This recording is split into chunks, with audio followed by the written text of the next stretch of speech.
안녕하세요, K사전 벤츠입니다. 자, 오늘의 주인공은 실버 화이트 콘셉트로 제작된 ASUS ROG Z490 스트릭스 A 게이밍 제품입니다. ASUS ROG는 참 역사가 깊고 전통도 있는 그런 프리미엄 브랜드라고 할 수 있는데, 근데 과거에 비해서 지금 ROG 라인업이 굉장히 덩치가 커졌어요. 그 이유를 좀 거슬러 올라가 보면 뭐 기가바이트의 어로스라든지 MSI 게이밍 브랜드, 이런 브랜드들이 점점 덩치가 커지고 또 경쟁이 치열하게 되면서 ASUS 입장에서는 이 ROG 브랜드의 가치를 조금 더 많은 사람들한테 접근성을 높이고 또 매출도 극대화하기 위해서 이렇게 다양한 라인업으로 구성하는 게 아닌가, 이렇게 생각이 듭니다. 그런 전략의 일환으로 이 스트릭스가 태어났어요. 본래 그 ROG 마더보드 하면은 그 막시무스, 그 다음에 램페이지, 제니스, 크로스 헤어, 이런 제품들만 있었는데, 그 ROG 감성을 너무나도 원하지만 그런 제품을 사기에는 가격대가 너무 높아서 포기할 수 있는 그런 소비자들을 위해서 조금 더 저가에 해당하는 이렇게 스트릭스 라인업이 나오게 됐고요. 그리고 지금 이 제품은 기존의 ROG가 보여주던 어떤 공통적인 디자인 감성이 있습니다. 블랙에 굉장히 가까운 어두운 PCB를 기반으로 전체를 무채색 톤으로 일관하고, 포인트 컬러는 과거라면 적색, 그리고 최근에 와서는 그 RGB LED로 이 포인트를 살리는 그런 컨셉을 가지고 있었지만, 많은 유저분들이 화이트 또는 실버 이런 컨셉의 마더보드를 원하게 되면서 ASUS도 ROG에 한번 그런 마더보드를 내놓는 게 어떨까 해서 만든 게 바로 이 스트릭스 A 제품입니다. 자, 이게 패키지고요. 일단은 ROG입니다. ROG라서 패키지의 전반적인 구성 자체가 동일하게 구성되어 있는데, 제가 항상 먼저 보여드리는 이 패키지 상단, ROG 엠블럼 딱 깔끔하게 이거 하나로 처리하고 있죠.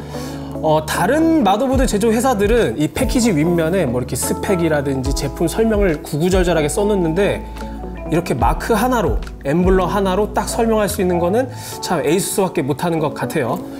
그리고 실버와 화이트 컨셉으로 이렇게 제작된 제품이기 때문에 패키지도 실버, 화이트 외에는 전혀 다른 색상을 허용하지 않습니다.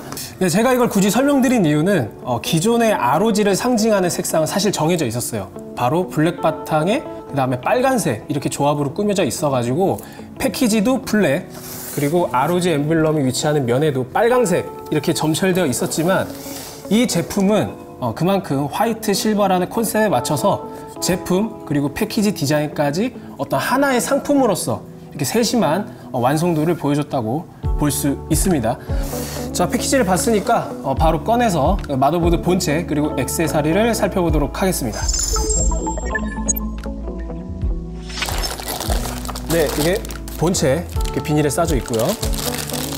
지금 제가 액세서리를 꺼내면서 또 칭찬할 만한 것들을 발견했는데, 이 정도면 집착이 아닌가. 이 설치 디스크, 그 다음에 스티커, 매뉴얼까지 실버와 화이트 조합이에요. 네, 다른 ROG 마더보드들은 그렇지 않거든요. 다 검빨 조합인데 이 제품은 특별하게 제작이 되어 있습니다. 그리고 제가 항상 마음에 든다고 강조했던 이 스티커도 여기 보시면, 네, 이 스티커 보이시나요? 이 스티커가 뭐냐면, 마더보드 보시면은 그 리튬 배터리가 있어요. 그 마더보드의 어떤 시간이라든지 그런 것들을 지속적으로 에너지를 공급해주는 배터리가 있는데, 그 배터리 표면까지 ROG 엠블럼으로 장식할 수 있도록 이렇게 스티커까지 마련되어 있다는 거. 네, ASUS는 정말 세심합니다. 그리고 매뉴얼 같은 경우에는 영어입니다. 네, 한국어 없고요. 이것도 있네요. ROG 감사 카드. 우리 거 사줘서 고맙다. 네. 뒷면도 역시 은색입니다. 그리고 액세서리는 이렇게 스트랩 하나 제공되고요. 근데 이거 검빨이네요. 네, 여기까지는 신경을 못 썼나 봐요. 그 다음에 대망의 본체. 요게 바로 스트릭스 A입니다. 자, 먼저 폼팩터는 ATX 폼팩터예요. 여기 보시면 이 나사 홀이 있잖아요. 이 나사 홀에 맞춰서 이렇게 테두리가 깎여 들어가면 ATX 폼팩터라고 생각하시면 되고, PCB는 무광 처리된 블랙, 무광 처리된 블랙, 그리고 전원부 히트싱크, 칩셋 히트싱크, M.2 히트싱크 모두 은색, 거기에 I/O 커버는 화이트로 이렇게 처리를 했습니다. 화이트, 실버, 블랙, 뭐 실패할 수 없는 조합이죠. 네, 전반적인 무채색 톤 아주 훌륭하고요. 다만 굉장히 독특한 에이수스 보드만의 구성이 있는데 바로 사선 구도예요.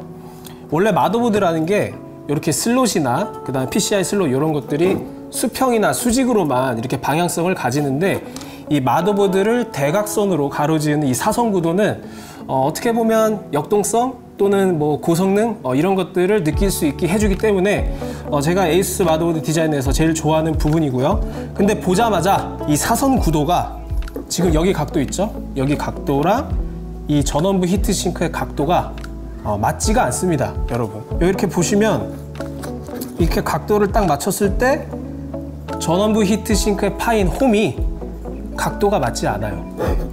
그래서 에이수스가 원래 이런 세심한 설계를 굉장히 잘 하는데 이런 부분은 아마 에이수스가 모르진 않았을 겁니다. 그런데 이제 비용 문제라든지 아니면은 성의 부족, 이렇게 좀 표현을 할 수 있을 것 같아요.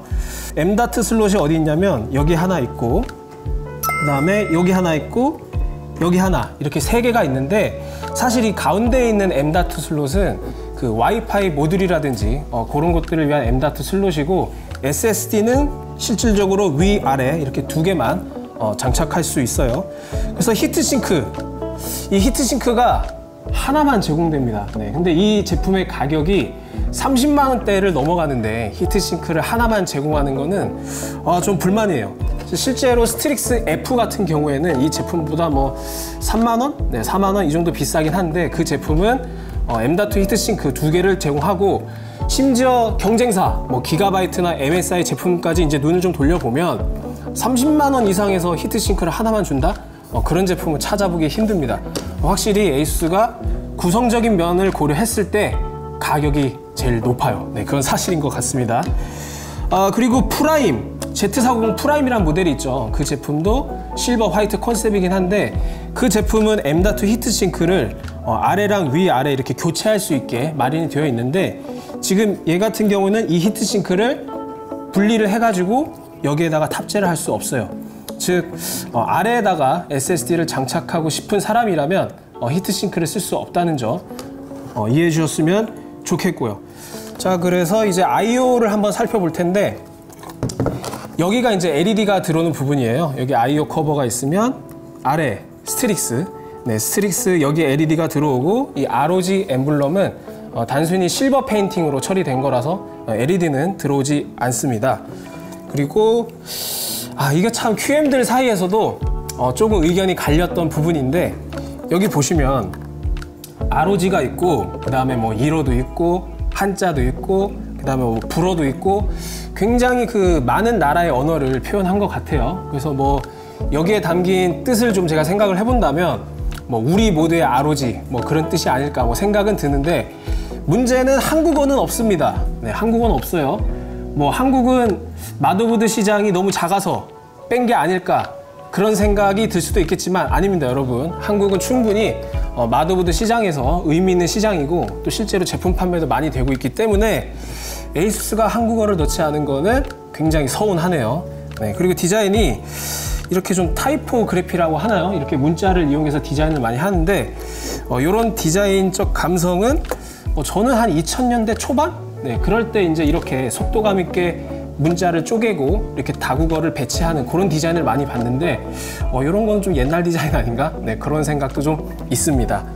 얘가 I/O 이제 포트부인데 가장 위에 보면 이제 DP, HDMI 출력 포트가 있고요. 그 아래로 USB 2.0, 그 아래로 USB 3.2 Gen2, 그리고 USB 3.2 Gen1 4개, 오디오 포트 이렇게 있습니다. 오디오 포트는 내부가 금장 처리되어 있고요. 이런 것들은 이제 보급형 마더보드에서는 이제 찾아보기 힘든 구성인데 금장 처리를 해줬어요. 뭐 스트릭스라고 해준 것 같습니다. 3.2 Gen2 포트가 두 개밖에 없어요. 하다못해 프라임 Z490A도 Gen2 포트가 4개나 되는데 더 비싼 이 스트릭스 A는 두 개밖에 제공하지 않는 게 저는 좀 아쉬운 구성이고요. 가격적으로 봤을 때 이해가 되지 않는 그런 구성으로 볼 수 있습니다. 제가 또 지적을 하고 싶은 게 또 있어요. 이 스트릭스 A가 보면 볼수록 에이수스가 이 제품을 내놓기까지 어떤 의도로 만들었을까를 생각하게 되는 지점이 굉장히 많은데 PCI 슬롯입니다. PCI 슬롯. 여기 보시면 PCI 슬롯이 여기 실딩 처리가 돼 있죠. 여기도 실딩 처리가 돼 있고 여기도 실딩 처리가 돼 있고, 자, 이거 각도를 살짝 이렇게 하면 보이실 거예요. 실딩 처리한 게. PCI 슬롯들이 이렇게 많은데 이렇게 실딩 처리가 된 부분은 그 CPU 단에서 나오는 레인을 가져다가 쓰는 그런 슬롯이고요. 그 다음에 그냥 검정색으로 처리한 거는 Z490 칩셋에서 레인을 가져다 쓰는 건데, 이 슬롯 구성이 맨 위에 거는 16배속이고 아래는 16배속 규격이지만 실제로는 4배속입니다. 요것도 4배속이고요. 그래서 이제 그 초보분들이 이런 것들을 구별하기 쉽게 나름의 노하우? 네, 그런 것들이 있는데, 이렇게 PCB 뒷면에 보면은 슬롯에 이렇게 납땜 자국이 있죠. 지금 이 보시는 게 바로 16배속. 네, 16배속의 뒷면이고, 요거의 반절 정도 되는 크기면은 이제 8배, 그리고 4분의 1 정도 되면 이제 4배입니다. 지금 이 보드 같은 경우에는 맨 위에 건 16, 그 다음에 X4, X4, X4. 네, 이렇게 마련되어 있죠. 그래서 프라임 Z40A 같은 경우에는 이게 16하고 8입니다. 그래서 엔비디아 SLI를 지원하지만 스트릭스 A는 엔비디아 SLI를 지원하지 않습니다. 다만 크로스파이어는 지원해요. 그러니까 왜 크파는 지원하면서 SLI는 지원하지 않지? 이런 궁금증이 생길 수 있는데, 크파는 라이센스가 풀입니다. 네, 풀이 라이센스라서 슬롯만 여러 개 있으면 얼마든지 크파를 지원할 수 있지만, 엔비디아 SLI는 그 엔비디아의 자체 가이드라인이 있어요. 그래서 작동 배속이 8배속 이상이 되지 않으면 엔비디아 SLI 인증이 나오지 않습니다. 그래서 이 보드는 애초에 16배속 하나, 그리고 4배속으로 구성되어 있기 때문에 SLI를 지원하지 못하고요. 아니, ROG 스트릭스 정도 되는 게 프라임 Z40A도 지원하는 SLI를 지원하지 않는다. 물론 그럴 수 있어요. 가격만 착하다면. 근데 누누이 말씀드리지만 프라임 Z40A보다 가격이 비쌉니다. 네, 이렇게 말씀드릴 수 있을 것 같고, 그 다음에 이제 전원부를 좀 살펴봐야 되는데, 전원부는 제가 직접 히트싱크를 분해해서 히트싱크 그리고 전원부를 함께 살펴보도록 하겠습니다. 네, 여기 보시면 이렇게 마더보드가 옷을 벗었고요. 그리고 입고 있던 이 히트싱크, 그리고 IO 실드, 제가 이렇게 분해를 했어요. 이 IO 실드에는 LED가 점등되기 때문에 이렇게 별도의 LED 기판이 삽입되어 있고요. 그 다음에 히트싱크, 네, 이게 히트싱크인데, 여기 보시면 바깥쪽에 튀어나온 것들이 바로 전원부의 모스펫과 접촉하는 부위고, 위쪽은 전원부의 초크와 접촉되는 부위입니다. 근데 여기서 한 가지 또 실망한 게 또 있어요. 뭐냐면 이 히트싱크 형태가 그 스트릭스 F랑 동일한 금형이거든요. 물론 색깔은 다시 칠했겠죠, 실버로. 근데 원래 스트릭스 F에는 이 전원부를 이렇게 장착을 했을 때, 자, 여기 보시면, 자, 이런 식으로 전원부가 탑재됐을 때 각 히트싱크를 이어주는 히트 파이프가 있습니다. 근데 얘는 히트 파이프가 없어요. 히트 파이프가 없고, 원래 히트 파이프가 있어야 할 이 공란만 잔재로 이렇게 남아 있습니다. 한마디로 히트 파이프로 이을 수 있게끔 설계가 되었지만, 원가 절감을 위해 히트 파이프를 생략했다는 뜻이 되겠죠. 실망 포인트. 이렇게 됐고, 자, IO 실드는 고급형, 그러니까 예를 들면 ROG 막시무스 에이펙스 또는 막시무스 익스트림 같은 경우에는 이 IO 커버조차 그 전원부 히트싱크와 아예 일체화 돼가지고 금속형으로 처리를 했어요. 그래서 실질적으로 전원부 발열 해소에 굉장히 큰 도움을 주는데, 막시무스 히어로 또는 그 이하 마더보드 제품들은 IO 커버가 플라스틱으로 이렇게 제작이 되어 있어서 실질적인 히트싱크의 어떤 발열을 이렇게 좀 머금을 수 없죠. 그러니까 방열 효과가 없다, 이렇게 생각하시면 되겠습니다. 그래서 실제로 우리가 오버클럭을 해서 전원부 온도를 측정을 해도 상위 마더보드보다는 확실히 높은 온도를 보일 수밖에 없는 구성이고요. 자, 그래서 실제로 우리가 전원부를 한번 재봤습니다. 네, 그 열화상 카메라로 1900K를 장착을 해서 기본 설정에서 전원부 온도가 어떻게 되는지, 그리고 5.1기가 오버클럭을 했을 때 전원부가 어떻게 되는지 저희가 테스트한 자료를 공개해 드리도록 하겠습니다. 자, 지금 보시는 화면이 바로 저희가 열화상 카메라로 측정한 자료고요. 기본 설정에서 54.7도, 그리고 오버클럭 설정에서 89.4도가 나왔습니다. 네, 무려 30도가 넘게 차이 나는데 이 정도로 소비 전력 차이가 많이 나냐 이렇게 의문을 품으실 수 있어요. 1900K 같은 경우에는 그 오버클럭을 하지 않으면 그 전력 제한 레벨에 걸려 가지고 인텔의 전력 가이드 라인에 따라서 PL1이 아니고 PL2에서 PL1으로 전환이 됩니다. 그래서 실질적으로 클럭이 확 다운되고 전압도 하락되고, 그래서 전원부 온도가 낮게 나왔다면 그 오버클럭 상태에서는 전력 제한이 모두 해제됐기 때문에 이렇게 높은 전원부 온도를 보여줬기 때문이고요. 그래서 우리가 테스트를 해보면 그 히어로 같은 경우에 한 70 몇 도 이렇게 나오고, 그 다음에 막시무스 익스트림 이런 것들은 1900K로 오버클럭 해도 50도, 60도 이 정도에서 놀고 있거든요. 그래서 확실히 CPU 오버클럭 하는 데 있어서는 그 전원부 발열 대책이 상대적으로 약하다 이렇게 볼 수 있겠습니다. 5.1기가 오버가 물론 89.4도 이 정도 온도는 실사용에 뭐 크게 문제는 없어요. 어차피 전원부 소자라는 게 100도 이상의 온도에서도 버틸 수 있게끔 설계되었기 때문이죠. 근데 우리가 한계치만큼 항상 부품을 쓸 건 아니잖아요. 그래서 여유폭을 좀 둔다면 제가 봤을 때 5기가 정도가 어떤 한계가 아닐까. 그 이상 오버클럭 하게 되면은 심리적인 안정을 좀 해칠 수 있을 것 같다.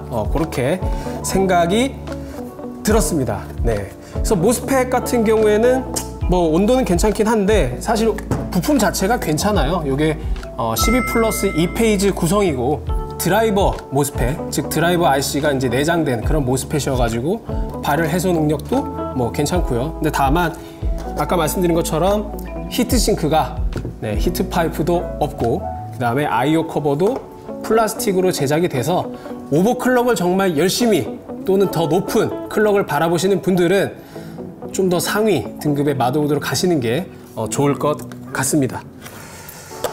자, 이렇게 전원부 온도까지 살펴봤으니까 이제 조금 정리를 해야 될 시간인데, 사실 저는 이 제품을 딱 보고 가장 먼저 생각났던 마더보드는 경쟁사죠.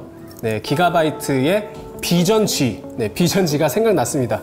비전 G가 최근에 뭐 워낙 디자인적으로 잘 나오기도 했고, 그 다음에 또 화이트, 실버의 배합을 적절하게 구성해가지고 사용자들이 큰 반응을 보이고 있는데, 근데 그 제품이 이 스트릭스 A보다도 가격도 저렴하고 또 뭐 M.2 히트싱크 구성이라든지 뭐 포트라든지 이런 기능성 부분에서도 뛰어나가지고 가성비로 생각하면은 이 스트릭스 A는 좋은 평가를 내리기 힘들어요. 오히려 나쁘다고 볼 수 있겠죠. 네, 그래서 제가 한번 시선을 그러면 에이수스로 옮겨봤어요.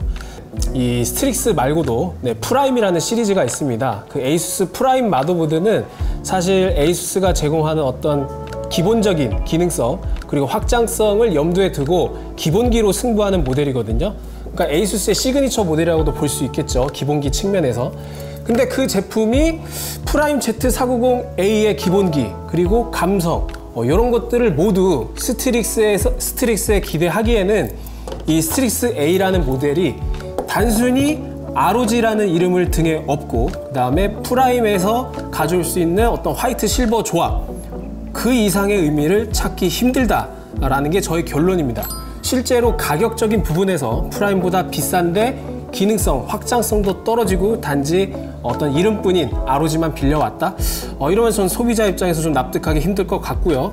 그리고 저는 최초의 이 리뷰 인트로에서 그런 말을 드렸어요. 과연 ROG 그리고 스트릭스라는 무게감을 감당해낼 수 있는 물건인가? 라는 측면에서 봤을 때 상당 부분 부족하다. 이렇게 좀 생각이 들고, 차라리 그 ROG 스트릭스의 감성을 원하시는 분들이라면 최소한 ROG 스트릭스 F 정도는 가줘야 ROG 고유의 그런 기능성과 감성을 느낄 수 있지 않을까, 그렇게 생각이 듭니다. 그리고 가격도 별로 차이가 나지 않고요. 네, 그래서 제가 이런저런 말씀을 드리긴 했는데, 그 ROG 스트릭스에 이렇게 좀 실버 화이트 컨셉으로 나온다고 했을 때 뭐 첫인상 저는 솔직히 굉장히 좋았어요. 반갑기도 했고, 왜냐면 개인적으로 ROG를 정말 좋아해요. 뭐 실제로 그래서 에이수스가 뭐 아무리 비싸다고 욕을 먹어도 계속 눈이 가는 거는 어쩔 수 없는 사실이었고요. 하지만 이번 제품은 조금 안일하게 나오지 않았나, 그런 생각이 듭니다. 물론 에이수스가 뭐 마더보드 업계에서 시장 1위를 달리고 있고 또 모두가 인정하는 브랜드 가치 면에서 1위라고는 해도 이렇게 좀 안일하게 ROG 스트릭스라는 이름을 이렇게 좀 뭐라고 그럴까요? 너무 가볍게 사용한 것이 아닌가. 특히나 가격 그리고 기능성 여러 가지 포지션 면에서 애매하다 이런 느낌을 지울 수가 없었고요. 최근에 이제 기가바이트 모델들이 굉장히 다양하게 매력적인 모델도 많이 나오고 있고 그래서 에이수스도 그걸 의식해서 라인업을 좀 다양화하는 것까진 좋은데 이런 부분들을 조금 더 소비자들이 납득할 수 있는 그런 가격과 제품 품질로 조금 더 완성도를 더하면 어떨까 그런 생각도 많이 들었습니다. 네, 제가 말이 길었네요. 제가 좀 아쉬움도 많이 남았고 제가 또 에이수스 마더보드 관심도 많아서 이런저런 말씀드렸는데 뭐 다음에 뭐 더 잘할 수 있는 더 좋은 제품 그런 거 나올 수 있다고 믿으면서 다음 제품 기대해 봐야겠습니다. 네, 이상 K사전 벤시였고요. 다음에 더 재밌는 콘텐츠와 부품으로 찾아뵙도록 하겠습니다. 안녕!